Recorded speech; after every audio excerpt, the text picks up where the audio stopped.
Take two. All right, guys, welcome to the Digital Barbell Podcast. We believe that if you work hard, you deserve results, that your training and nutrition should enhance your life, not take it over. Ooh, a new intro. Did you notice I purposely left out the episode number? Because let's be honest, nobody's listening to this because it's episode number 200 and whatever.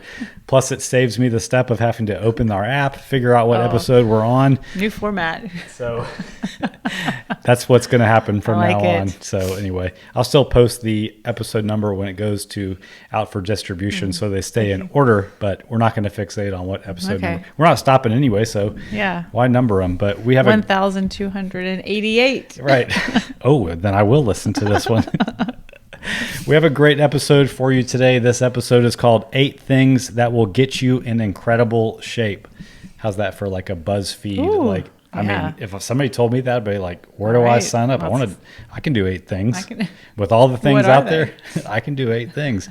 So that's what we're going to get into. I don't have any specific announcements this week other than the fact that we are accepting applications for custom training and nutrition clients. If you've been listening to our podcast and you've been like, I think I want to get in on that action. Let's start the conversation. No strings attached. We're not going to give you a high pressure sales pitch. Come see what you could possibly be capable of with the Digital Barbell team. And once you're in the mix and you're a client, you get all these bonuses. Like right now so it's March 1st. So February, we just finished up a push-up challenge. So February 1, you did 1 push-up. February 2, you did 2 push-ups. February 28th, you did 28 push-ups. And we had different varieties. Me and you did weighted push-ups with weight on our back. It was great. For March, we're doing a pull-up challenge. Yeah, a lot of people want to get better at pull-ups. Yeah, we're going to have some some accessory work. We're going to establish where you are in the beginning, have some accessory work that you're required to do every week of the month, and then see where you are at the end of the month. And so I just love these little challenges. It's, we had the January was the step challenge. I've been really enjoying them. Yes, there's perks beyond knowing exactly what to do for your training too. We have a good sense of community too. Seemed like there was something else I was going to mention, but it dropped out of my brain. So why don't we just get into this episode and talk about the 8 things that you need to do to get in incredible shape and why this even matters. Like, everything we're going to tell you in this episode is from personal experience, things that we've experienced in ourselves, from our own 10 plus years of our own fitness journey, from coaching people thousands of hours online and in person. And the point of this is to weed out all the noise out there, the things that you can forget about, the things that your aunt told you about that you need to be doing, the things you see on Instagram as you're scrolling, like just to stop worrying about things that don't matter, putting effort, money, time into things that don't matter, and just hyper focus on these things that really do have a payoff. It's easy to get caught up in like the shiny object syndrome. Like, ooh, I need to go move to this thing. I heard this does this. I heard this is good for that. Apple cider vinegar, this, keto, that, fasting, this, and like wearing a glucose monitor and blah, blah, blah, blah. I was like, it's enough. Yeah. Let's focus on these things. And I promise you, this can like take you from an average physique, average health to better than anybody else in your circle of friends if you're willing to do these things and stick with them. It's funny because we were watching Shark Tank last night and somebody was pitching like a food product and it was like, don't worry, it's gluten-free, keto-friendly. He listed off like 8 things and it's kind of like the thing you need to have on your packaging. I can't imagine if we were like selling food, how expensive it is to get the wording from each but you want to have all the buzzwords because it is true. Yeah. What you're saying, like it needs to fall into all these categories because this is what's popular right now and this is what will work for you. Buying the package that says keto. Yeah. There's a lot of things out there that are designed to sell you something, but there's only certain things that actually work long term. And this podcast is free. We're selling you this podcast for free. So all right, let's go. Let's go. First thing, create an environment that limits temptation and choices that don't support your goals. Is this one obvious, or do you think people realize this? I mean, I think it's obvious. But people don't do it? But it's like something that you have to like practically do because there's these temptations. You want, you're at the grocery store, you're walking the aisle, you want to bring something into the house, or, you have, I don't know. Yeah. But an example that comes up for me is back when I was remodeling houses, we were doing a house over in the Meyerland area of Houston, and it was really, really close to Chick-fil-A. I think I've told this story before, but every day when I would finish my work at that project, I would leave out of the neighborhood a certain way, and I would drive past that Chick-fil-A. And more often than not, it was if it was before 10 a.m., I would pull in and get a couple of chicken biscuits. And sometimes this would be like 3, 4, 5 days per week. I made my environment, my route out of the neighborhood, pass by that Chick-fil-A. There was a million ways to get out of the neighborhood that wouldn't have cost me any extra time. But having it in your actual house where it's just like easy to grab is even more important to reduce those temptations. If there's something that is like the other day we had a cookie jar because we've had a lot of guests. We had a cookie jar full of cookies, and John's like, let's just get rid of those cookies or put them out of sight, because if I see one, I'm going to walk by and grab it. Yep. And that's what you're talking about. Like not having that stuff available. If that's something that you don't want to be eating, don't put it in your house. Yeah. Or even if it is in your house, like don't put it to where it's just going to be something that's easy for you to see so that you have to like resist it continually over and over and over again during the day. You know, like we keep this jar of mints out, and like we didn't used to do that. And now that these mints are out, like, man, I might eat like 5, 6 mints per day, and that might add up to a couple hundred calories. But if they were just in a cabinet, I wouldn't even be thinking about them. Yeah. I wouldn't have to be trying to resist them. And this kind of works in the reverse too, like not only setting up your environment so that, you know, quote, bad choices are harder, but setting up your environment so good choices are easier. Yeah. Keep fruit out in display. Yes. Like when you get home from the grocery store, get the vegetables that you want to prioritize in your diet out in the open, clean, move them to the front of the refrigerator, you know, in front of something that you would rather not pick up. Make the good choices easier. If you struggle with getting your workout in the morning, lay your clothes out the night before. Remove the barrier to entry for the choices that you want to make. Yeah. And I think, you know, just try to stop the excuses of, well, this is in the house because of this reason. Maybe it's like, this is in the house because this is the kids. This is my kids' junk food. If it's truly junk food that you should not be putting in your body, should you be put it in your kid's body as well? I think that's one question to ask. Like our nieces and nephews eat like such a clean, healthy diet. It amazes me. And because these are the choices they were given, and these are the things they gravitate to. They walk in the house and they're like, give me an apple. I want a banana. I want some berries. You know, these are the things that they ask for because these are the foods they've been introduced to. And I realize some people listening to this are like, yeah, you don't have kids. That's easier for you to say. All right, so let's say you're past that point where you can't. It's going to be really hard, and you've decided it wouldn't be worth the stress in your life to just tell your kids you can't have those things anymore. Use the piece of advice I gave earlier. Make them harder for you to see. Yeah. Don't put the goldfish right there in your face when you open the pantry. Put them up on a top shelf where you, maybe even the kids, can't see them, and you might be surprised how less often you go for them. Yeah. Also, like simple things like make little hacks to make these good decisions easier for yourself. Fill up your water bottle the night before you go to bed and leave it in the refrigerator ready to go. That way, if you're short on time the next morning, you're like, well, I don't really have time to get my water bottle. And then you end up under drinking water that day.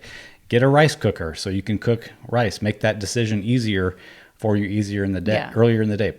Buy pre-cooked protein to fall back on when you need to. All these little hacks add up. Yeah, there's endless ways to do this, and the truth is, it's just like you got to want it, like we say about a lot of things. But you got to want it. You got to want to eliminate those temptations, and you got to want to like make these things easier so that you can just like grab the blueberries out of the fridge because they're already washed, and you know, things like that.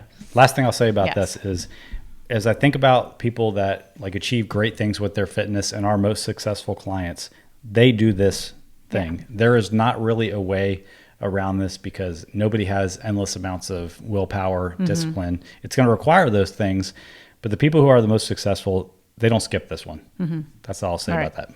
Second one, eat the right quantity of food to maintain performance and a healthy weight. Yeah, I like this one a lot because you can try to clean eat your way to a healthy body, to a lean physique, but it's not going to work if you skip the part of how much food should you be eating. And you can take this from a really granular approach all the way out to really broad. Like if you're somebody who is type A and wants to get into tracking the total amount of food you eat by counting calories, that's one way to go. We have a tool that will help you figure out what's the right number of calories for you to eat. I'll put a link to that. But if you also are somebody who knows that you're suffering from poor choices, poor habits, probably not the best place to start at that really granular level. Let's look at what you're eating throughout the day. Keep yourself a visual food diary. Write down what you eat throughout the day. Pay attention to how you feel after a meal. Are you feeling stuffed? Are you feeling lethargic? If you are, let's just start with the total quantity of food first. Let's pull back portions a little bit and just monitor what happens with your weight, how you feel, all the biofeedback things that we monitor so much. It has to start with awareness. If the only time I went to the doctor yesterday and I got on the scale and I weighed 8 pounds more than I did that morning because I'm wearing all my clothes. Yeah. And I just thought to myself as I saw other people doing the same thing, like, I bet this is the only time that some of these people weigh themselves in a year, twice a year, whenever they go to the doctor. And I realize that's not our audience. Like, we're talking to people who care about their health and fitness, but I'm always surprised how some people just don't weigh themselves, even if they have a goal for changing their body. Like, you got to have some awareness of how the choices you're making are affecting your result if you're going to know how to start to change things. So become aware of what your body weight is, not only on Friday, but multiple times throughout the week. So you can look at like, okay, I kind of fluctuate in this range. Now I'm going to start to pull back my food portions a little bit. Oh, look, the trend is starting to head in this direction, or it's not moving at all. Now I know kind of where to adjust. So it's got to start with some kind of awareness. Right. And then like not jumping to the extreme of extreme restriction. Once you realize, okay, I'm going to have to eat less food quantity to get the result that I want, don't join Optavia and go to 900 calories per day. Your energy is going to suffer. Your hormones are going to suffer. Everybody else in your life is going to suffer. Your mindset's going to suffer. Take a more gradual approach. Eat as much as you can, but paying attention to the quantity while still getting the direction of headed in the direction that you want to go. Yeah.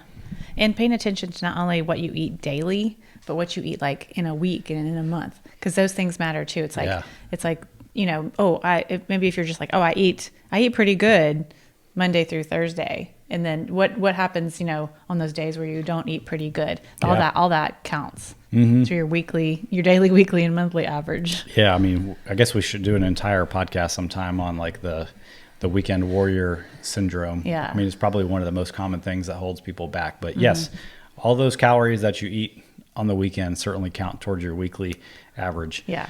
And like the thing about that is, especially in the context of total quantity, is you can be somebody who feels like, I don't eat that much. Like, what is going on here? And you really might not be eating that much food, but if you can bring some awareness to what's in the food that you eat, you might realize that even though you're not eating a lot of food, you're eating a lot of calories because you're focusing on nut butters, non-lean sources of protein, easy to overeat carbohydrates that don't fill you up. So you might not be eating a lot of food. And this is where, tracking for a time for educational purposes really comes in handy, because it puts that awareness in. You can just have that thought, well, I don't eat that much. It might be something just wrong with my hormones, or I can't lose weight. Instead of just like shutting it off, like I can't lose weight, this is it.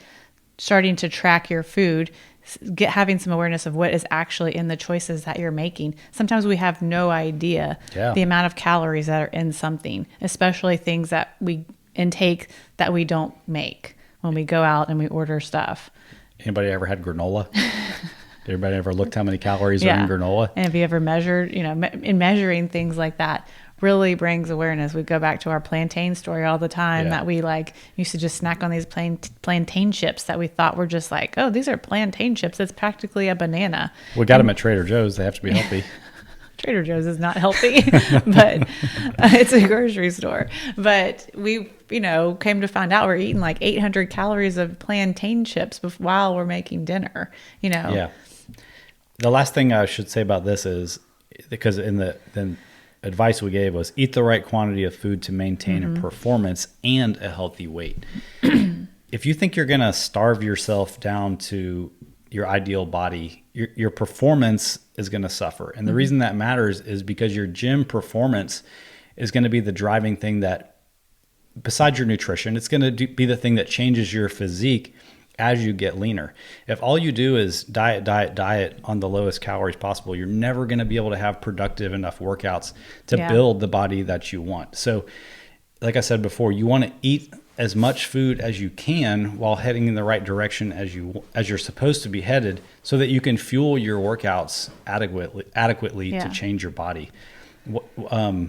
I have this client who she did an entire year of nutrition coaching with me, signed up to do an entire year.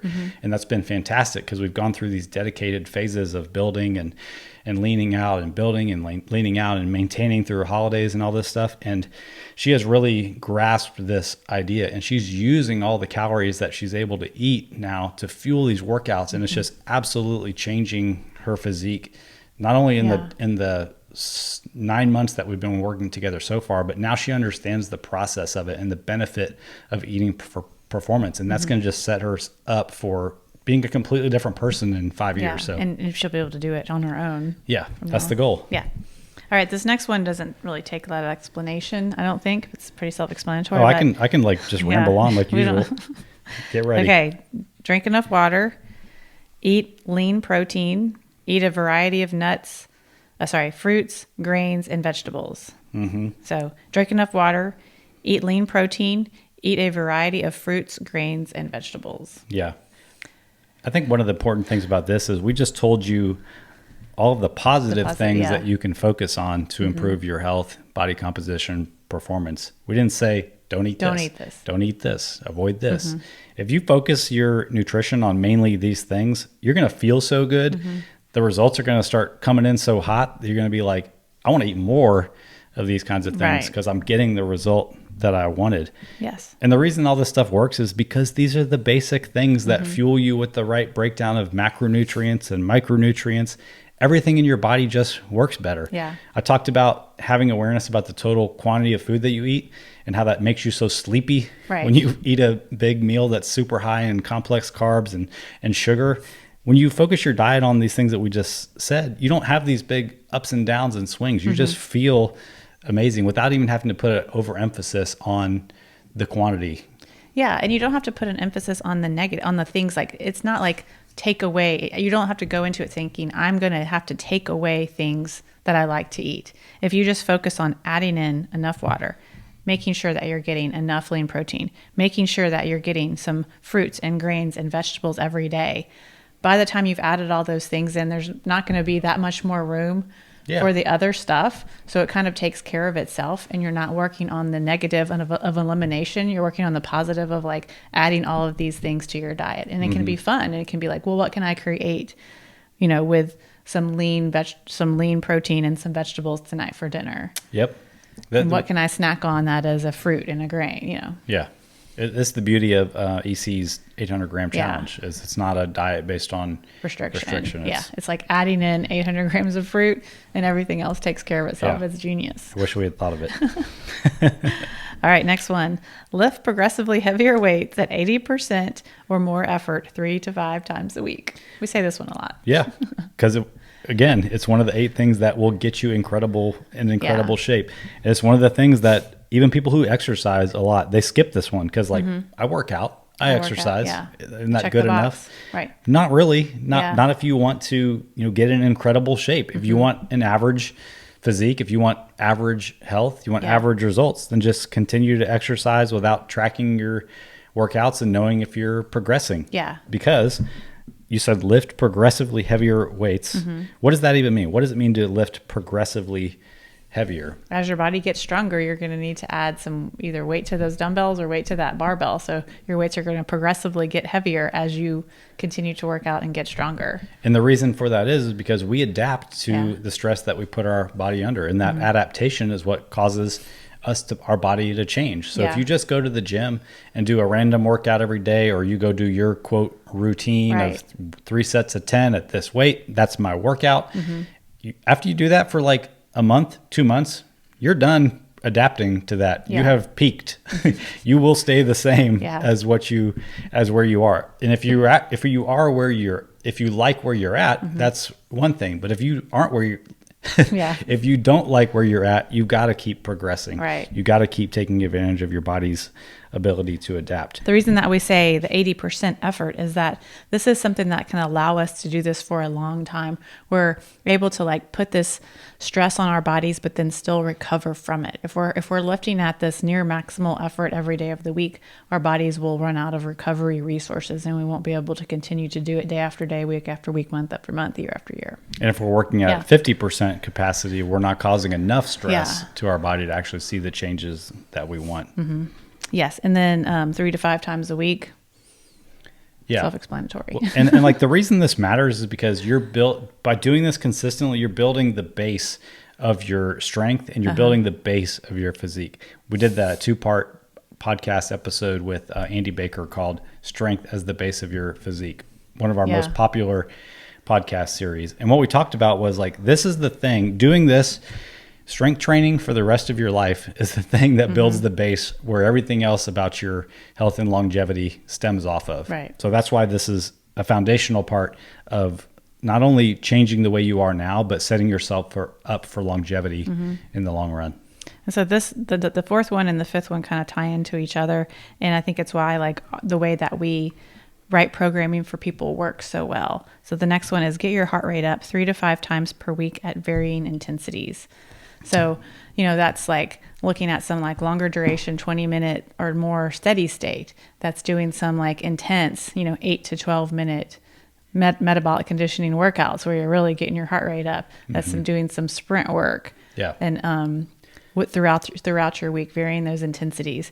So not only are you able to like log your progress of like how heavy am I doing? Am I increasing weights? And you're also logging how fit are you getting? Yeah, how fit are you getting? How's your capacity improving over time too? Yeah, if you're able to like do a workout and then repeat it again, were you able to do that workout with heavier weights? Were you able to do that workout at a faster pace? Yeah, that shows that you're getting fitter. You'll even see that like you'll be able to complete similar workouts in a similar time domain, and it's just not as hard. Yeah, or you don't see your heart rate get as high. Right. The other reason this part matters too, and this is the part that fitness influencers miss, that they like pride themselves on the fact that they don't do any cardio, is that like, high blood pressure is the silent killer.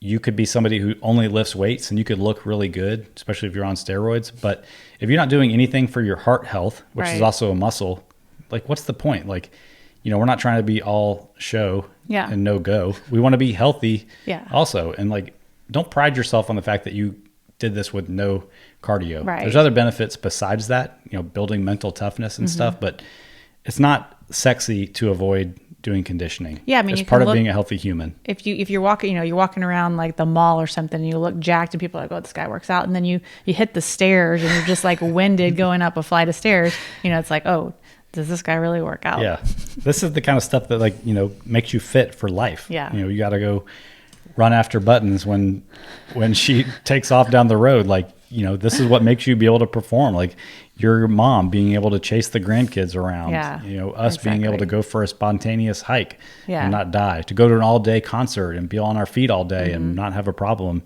with it. That's what builds all this capacity. Yep. All right. Speaking of time on your feet. Speaking of time on your feet, number 6, spend time on your feet on purpose. Yeah. So this is all about getting out there, getting your steps in, moving around, standing at your standing desk, doing some active things throughout your day versus just sedentary. It's about like being consciously an active person versus being a sedentary person by default. Right. Like there's probably no greater thing you can do for your longevity. Building muscle and strength is super important, but being an active person, just look at the people that you like to spend time around. Like they're probably active people, like positive outlook. They're active in their regular life. Those are just fun people to be around. It builds your connective tissue strength. It burns calories, builds joint health. Motion is lotion. Bone density. It preserves your metabolism because you're burning calories by being active. It lets you eat more food without gaining weight. It gets your dog exercise. And last but not least, it gives you a mental break from the stresses of the day. That's exactly what I was about to say about it. It's just like how de-stressing is like going for a walk. Yeah. It's amazing. It's just like you get like, you feel like you're like, oh, I can't think, I can't concentrate.